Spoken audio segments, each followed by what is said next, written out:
Chapter 46 mad Lestrange. प्रशांत महासागर की ढलान पर वे उसे मैड लेस्ट्रेंज के नाम से जानते थे। वह पागल नहीं था, लेकिन वह एक निश्चित विचार वाला व्यक्ति था। उसे एक दृश्य दिखाई दे रहा था, दो बच्चों और एक बूढ़े नाविक का दृश्य जो एक छोटी नाव में विस्तृत नीले समुद्र में बह रहे थे। जब पापेटी के लिए रवाना होने वाले अरागो ने नॉर्थम्बरलैंड की नावों को उठाया, तो केवल लंबी नाव में सवार लोग ही जीवित थे।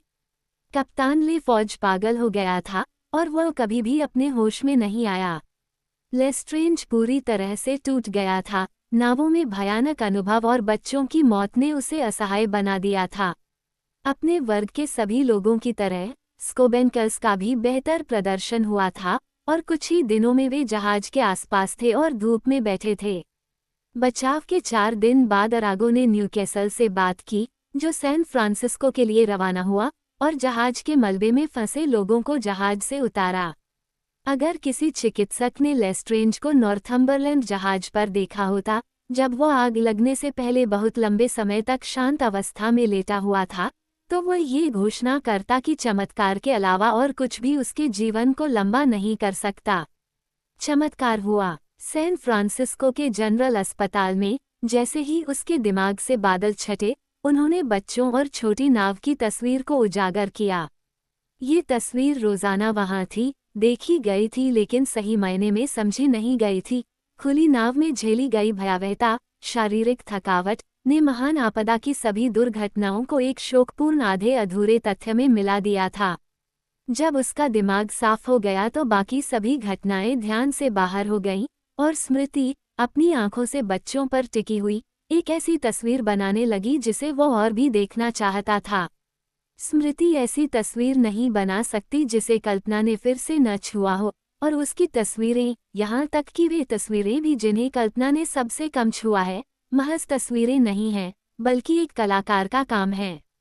वह जो कुछ भी अनावश्यक है उसे दूर कर देती है, जो कुछ भी जरूरी है उसे बरकरार रखती है, वो आदर्श बनाती है। और यही कारण है कि एक खोई हुई मालकिन की उसकी तस्वीर में एक आदमी को उसके जीवन के अंत तक ब्रह्मचारी बनाए रखने की शक्ति है, और यही कारण है कि वह एक मृत बच्चे की तस्वीर से एक इंसान का दिल तोड़ सकती है। वह एक चित्रकार है, लेकिन वह एक कवि भी है।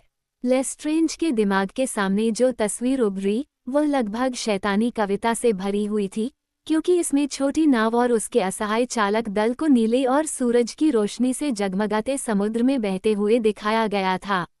समुद्र देखने में बहुत सुंदर था, फिर भी बहुत भयानक था, क्योंकि उसमें प्यास की यादें थीं। वह मर रहा था, तभी उसने अपनी कोहनी पर हाथ रखकर इस तस्वीर को देखा। इसने उसे जीवन की याद दिला दी। उसकी इच्छाशक्ति ने खुद को मजबूत किया और उसने मरने से इनकार कर दिया।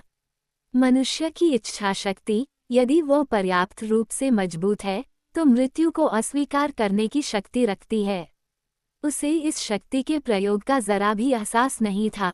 वह केवल इतना जानता था कि अचानक उसके अंदर एक बड़ी और दिलचस्प रुचि पैदा हो गई थी, और उसके सामने एक महान लक्ष्य खड़ा था, बच्चों की वापसी। जो बीमारी उसे मार रही थी, उसने अपना कहर बरपाना बंद कर दिया, या यूं कहें कि वो उस बढ़ी हुई जीवन शक्ति के कारण मर गई, जिसके खिलाफ उसे संघर्ष करना था। वह अस्पताल से निकलकर पैलेस होटल में रहने लगा, और फिर एक सेना के जनरल की तरह उसने भाग्य के खिलाफ अभियान की अपनी योजना तैयार करना शुरू कर दिया। जब नॉर्थम्बरलैंड के चालक दल ने अपने अधिकारियों को एक तरफ फेंक दिया, नावों को तेजी से नीचे उतारा और खुद को समुद्र में फेंक दिया, तो जहाज के कागजात के रूप में सब कुछ खो गया था। चार्ट, 2 लॉग, वास्तव में वह सब कुछ जो आपदा के अक्षांश और देशांतर को इंगित कर सकता था। पहली और दूसरे अधिकारियों और एक मिडशिपमैन ने क्वार्टर बोट के भाग्य को साझा किया था। फोरमास्ट के हाथों को बचाया गया। निश्चित रूप से कोई भी घटनास्थल के स्थान के बारे में थोड़ा सा भी संकेत नहीं दे सका। हॉर्न से प्राप्त समय गणना से बहुत कम जानकारी मिली, क्योंकि लॉग का कोई रिकॉर्ड नहीं था। केवल इतना कहा जा सकता था कि आपदा रेखा के दक्षिण में कहीं हुई थी। ले फौज के दिमाग में स्थिति के बारे में निश्चितता थी, और लेस्ट्रेंज मेसन डे सेंटे में कप्तान से मिलने गया, जहां उसकी देखभाल की जा रही थी, और पाया कि वह उस भयंकर उन्माद से पूरी तरह से उबर चुका था जिससे वह पीड़ित था। पूरी तरह से ठीक हो चुका था और रंगीन वॉस्टेड की गेंद के साथ खेल रहा था। अरागो का लॉग वहां रह गया, इसमें उन नावों के अक्षांश और देशांतर पाए जाएंगे जिन्हें उसने उठाया था। पापेटी में आने वाला अरागो समय से पहले ही आ गया था। लेस्ट्रेंज ने दिन प्रतिदिन, सप्ताह दर सप्ताह, महीने दर महीने समय से पहले आने वाली सूचियों को देखा, लेकिन कोई फायदा नहीं हुआ क्योंकि अरागो के बारे में फिर कभी नहीं सुना गया।